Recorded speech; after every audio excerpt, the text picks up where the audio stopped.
Bangan khana Yaw kum siambat ka saya Nakisa kung kawan sawa Haing kasim sin syarhima Bapli kasim ka samarway Han kul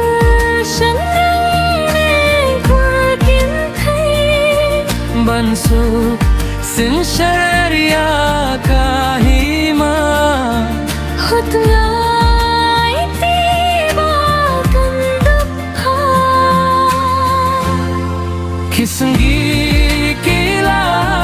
kitilun Badlau tengga mensim kahun Longing langsan baru kasih Usul sentil kirhaikan dia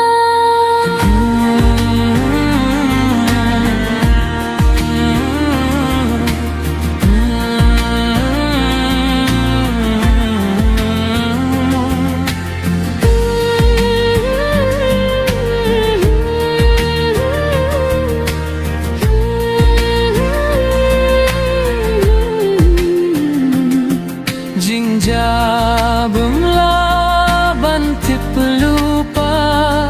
Shitom kawan lin syapuk pa Sngeu si kaban haying jongka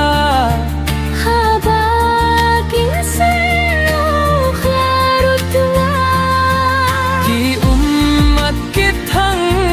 ruhum patrenggat Jingmen hai kalawan sya Habar tukhanu kun syirang Jingim temai kawan banstang Usnang utau na jan na jai Upoi wan go kun siam temai